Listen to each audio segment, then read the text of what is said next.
글로 적히지도 책에 실리지도 못한 채 입에서 입으로만 전해 내려온 이야기들. 우리는 그것을 야사라 부릅니다.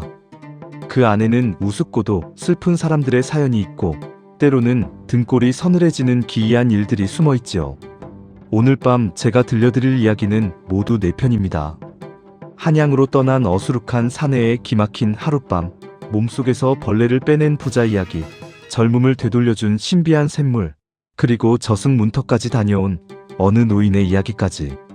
자, 이제 호롱불을 가까이 당기시고 조용히 귀를 기울여 보십시오. 충청도 어느 산골에 만복이라는 사내가 살았습니다. 나이 40이 되도록 글이라곤 제 이름 석자도 쓸 줄 몰랐고 세상 물정에도 어두워 마을에선 그저 어수룩한 사람으로 통했지요. 그런 만복이가 어느 날 마을 늙은이들의 이야기에 그만 귀가 솔깃해지고 말았습니다. 한양 물을 한번 먹어봐야 사람 구실을 하는 게야. 한양 거리를 걸어본 사람하고는 말이 통하지 않는다니까. 촌놈 소리만 듣고 살던 만복이에게 그 말은 가슴을 쿵쿵 뛰게 만들었습니다. 나도 한번 한양 물이라는 걸 먹어보자. 만복이는 그날로 마음을 굳혔습니다. 만복이는 평생 한 푼 두 푼 모아둔 돈을 허리춤에 단단히 동여맸습니다. 혹시 도둑이라도 만날까봐 일부러 다 떨어진 누더기 차림을 하고서요. 그렇게 만복이는 난생 처음 정든 마을을 등지고 멀고 먼 한양길에 올랐습니다. 산을 넘고 또 넘고 물을 건너고 또 건넜습니다. 발이 부르트고 다리가 후들거려도 멈추지 않았습니다. 며칠 밤낮을 걸은 끝에 드디어 저 멀리 한양의 성벽이 눈에 들어왔습니다. 한양 장터에 들어선 만복이는 그만 입이 떡 벌어지고 말았습니다. 평생 본 적 없는 어마어마한 인파, 온갖 물건을 외쳐 파는 장사꾼들, 비단 옷을 차려입고 점잖게 걸어가는 사람들. 이게 바로 한양이구나. 세상에 사람이 이리도 많을 수가. 만복이는 넋을 놓고 사람 구경에 정신이 팔렸습니다. 어디로 가야 할지도 모른 채 그저 이리저리 휩쓸려 다니기만 했지요. 바로 그 호기심이 만복이를 엄청난 사건 속으로 끌고 갈 줄은 누구도 몰랐습니다. 사람 구경에 정신이 팔린 만복이는 어느새 발길이 대궐 담장 근처까지 닿아 있었습니다. 높다란 담장이 신기해 이리 기웃, 저리 기웃하던 그때 네 이놈, 거기서 무얼 하느냐? 순찰을 돌던 술라군들이 만복이를 덮쳤습니다. 마침 그 무렵 한양 안에서 소도둑이 들끓고 있었는데 누더기를 걸치고 담장을 살피는 만복이가 영락없는 도둑으로 보였던 것이죠. 아닙니다요. 저는 그저 구경을. 하지만 말은 통하지 않았습니다. 술라군들은 만복이를 커다란 망태기에 거꾸로 쳐넣더니 어디론가 둘러매고 가기 시작했습니다. 망태기에 담긴 채 끌려간 곳은 어느 으리으리한 대감집이었습니다. 그런데 이상하게도 대감은 만복이를 도둑으로 다스리려 하지 않았습니다. 오히려 알 수 없는 미소를 지었지요. 사실 이 대감에게는 큰 근심이 하나 있었습니다. 무남동녀 외동딸의 사주팔자가 어찌나 사납던지 점쟁이마다 이 애군을 떼어내지 않으면 화를 면치 못한다고 했던 것입니다. 대감은 마침 제 발로 굴러들어온 이 가엾은 사내를 딸의 애군을 대신 떠안을 도구로 쓰려 했던 것이죠. 영문도 모르는 만복이는 별당 깊은 방에 갇혔습니다. 문이 굳게 잠기고 사방은 고요했습니다. 그리고 그날 밤 방문이 스르르 열리며 한 여인이 들어왔습니다. 호롱불 아래 드러난 여인은 눈이 부시도록 고운 대감의 딸이었습니다.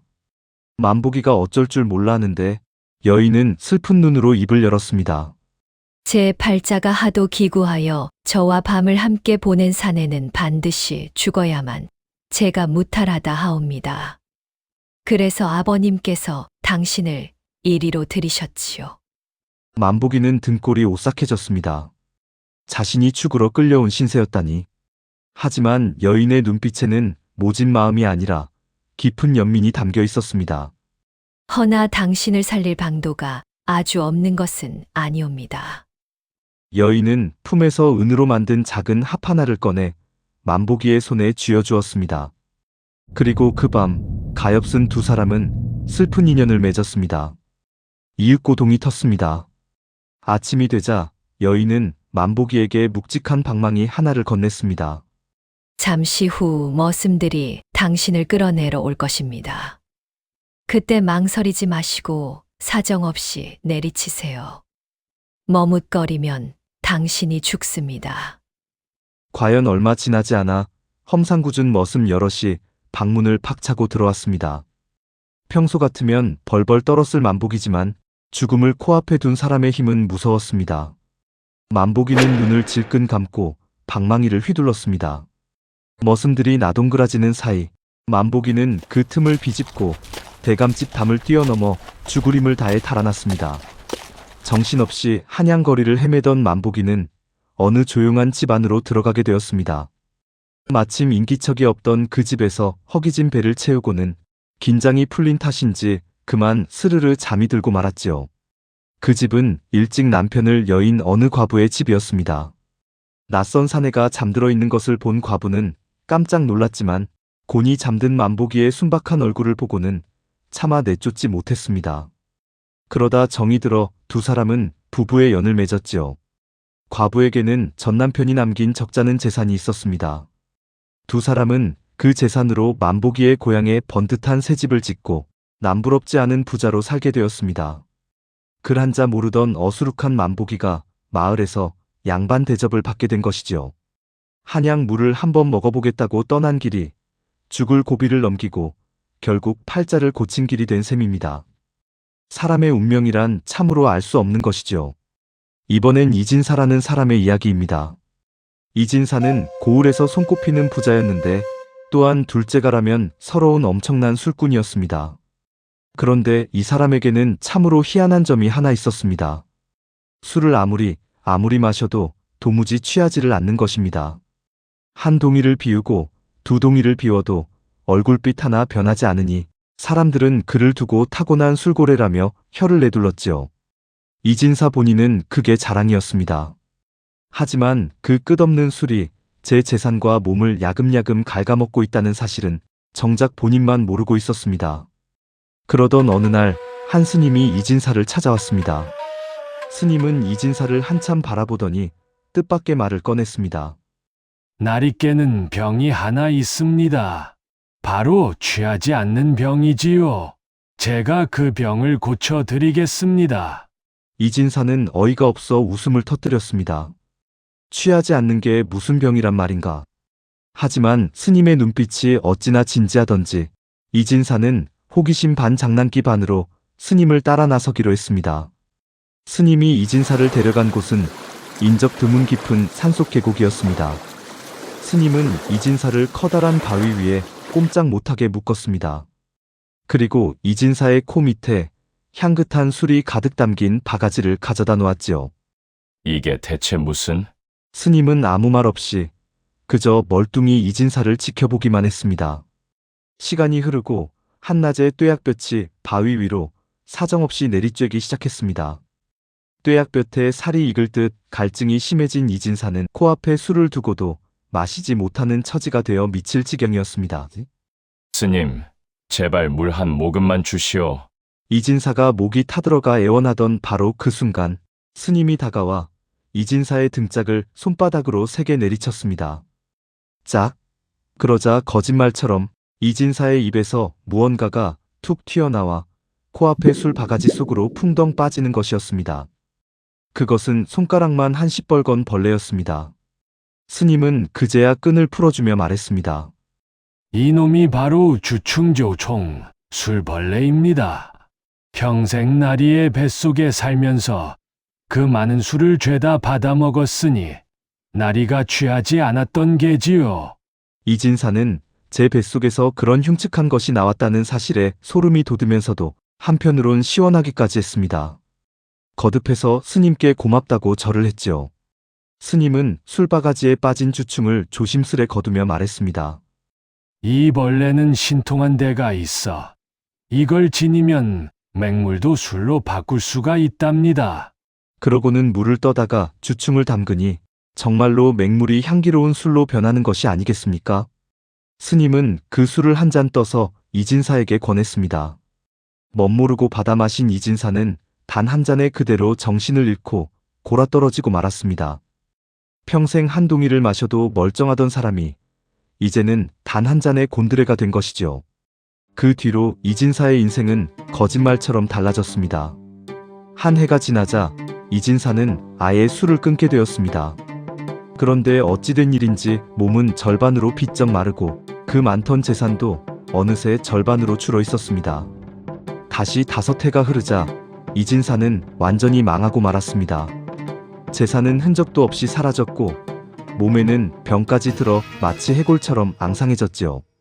이 소문을 들은 마을 사람들은 고개를 갸웃하며 말했습니다. 그 주충이라는 게 사실은 화근이 아니라 복덩어리였던 게야. 그게 뱃속에 있을 적엔 그렇게 술을 마셔도 멀쩡하고 살림도 늘었는데 빼내고 나니 도리어 사람이 망해버렸으니 말일세. 좋은 줄로만 알고 버린 것이 알고 보니 제 복이었다는 이야기. 세상 일이란 이렇듯 무엇이 화이고 무엇이 복인지 쉬이 알 수 없는 법입니다. 어느 깊은 산골 마을에 자식 없이 단둘이 사는 노부부가 있었습니다. 비록 늙음하게 의지할 자식 하나 없었지만 두 내외는 서로를 아끼며 늘 웃음이 끊이지 않는 정다운 사이였지요. 하루는 할아버지가 산에 나무를 하러 올라갔습니다.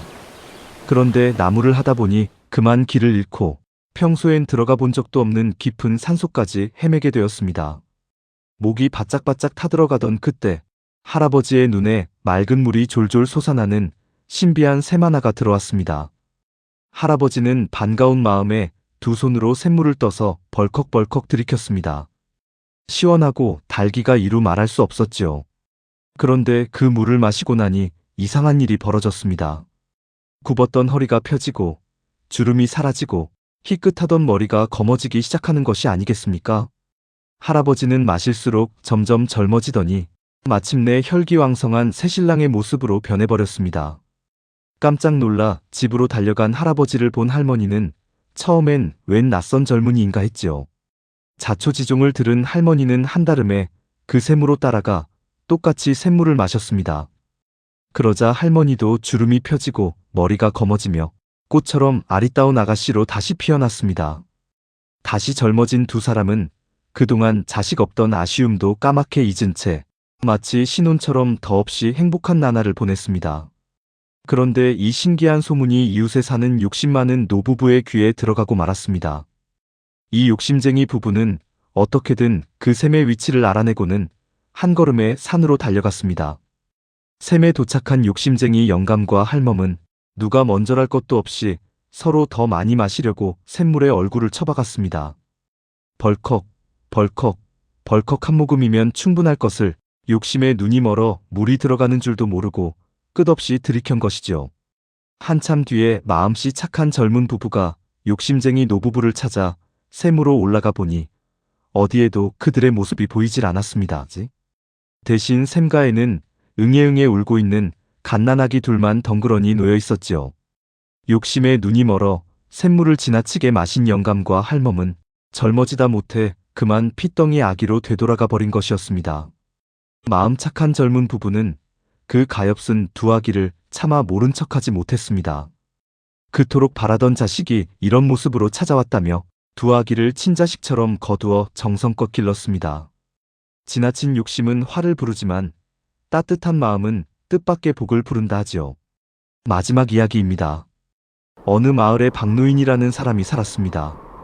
하루는 박노인이 저작거리 한 구석에 앉아 꾸벅꾸벅 졸고 있었는데 갑자기 눈앞이 캄캄해지더니 검은 옷을 입은 저승사자들이 나타나 박노인을 덥석 붙잡는 것이었습니다. 가자. 갈 곳은 이승이 아니다. 영문도 모른 채 박노인은 저승사자들에게 질질 끌려갔습니다. 어둑한 길을 한참 가다 보니 일찍이 죽어 세상을 떠난 옛 친구 장노인의 얼굴이 보였습니다. 그제야 박노인은 자신이 저승에 와 있다는 것을 깨닫고 소스라치게 놀랐습니다. 아니, 자네 박서방 아닌가? 자네가 여길 어쩐 일로? 옛 친구 장노인은 박노인을 보고 깜짝 놀랐습니다. 사정을 들은 장노인은 곧장 저승의 명부를 펼쳐 박노인의 이름을 찾아보았지요. 그런데 아무리 뒤져봐도 죽을 사람의 명단 어디에도 박노인의 이름은 적혀 있지 않았습니다. 이런 고얀 놈들, 멀쩡히 살아있는 사람을 잘못 잡아왔구나. 장노인은 박노인을 잘못 데려온 저승사자들을 호되게 꾸짖어 버라고는 이승으로 돌아가는 길을 친절히 일러주었습니다. 이 길로 곧장 가게나. 절대 한눈 팔지 말고 무슨 일이 있어도 옆길로 새면 안 되네. 알겠는가? 박노인은 친구의 당부를 가슴에 새기고 이승을 향해 길을 걸었습니다. 그런데 한참을 가던 중 길가에서 눈부시게 아리따운 여인들이 박노인을 향해 곱게 손짓을 하는 것이었습니다. 어르신, 이리 오셔서 목이나 좀 축이고 가시지요. 장노인의 신신당부도 잊은 채 박노인은 그만 여인들의 고운 모습에 홀려 슬그머니 옆길로 들어서고 말았습니다. 저 멀리서 장노인이 안 되네. 그리로 가지 말게. 하고 다급히 외쳤지만 이미 홀려버린 박노인의 귀에는 그 소리가 들리지 않았습니다. 여인들을 따라 들어선 박노인은 그곳이 으리으리한 주막인 줄로만 알았습니다. 그런데 정신을 차리고 보니 웬걸? 그곳은 주막이 아니라 더럽고 컴컴한 돼지우리가 아니겠습니까? 더 기가 막힌 것은 박노인 자신의 모습이었습니다.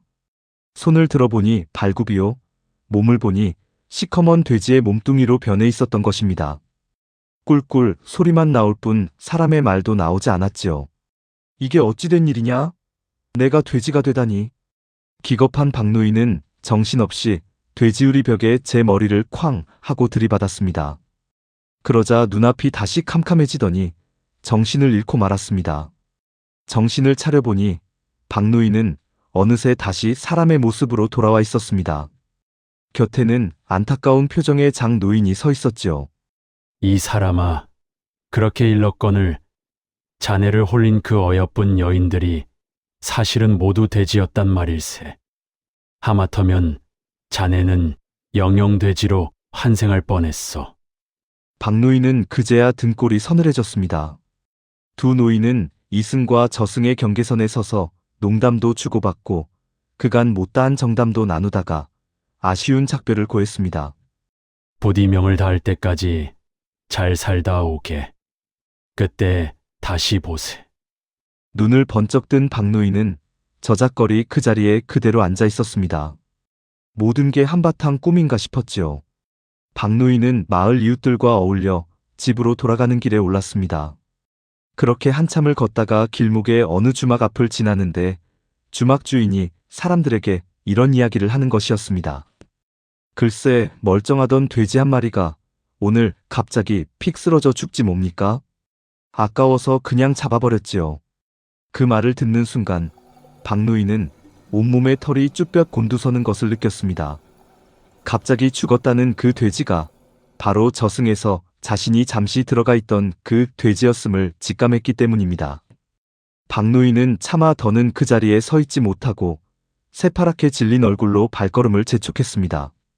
저승과 이승이 한 끗 차이로 이어져 있다는 것을 그날 박노인은 온몸으로 깨달았던 것이지요. 오늘 밤 한양길에 올랐다가 팔자를 고친 만보기부터 제 뱃속에 복을 잃어버린 이진사, 욕심 끝에 아기가 되어버린 노부부, 그리고 저승 문턱까지 다녀온 박노인의 이야기까지 4편의 기묘한 야사를 들려드렸습니다.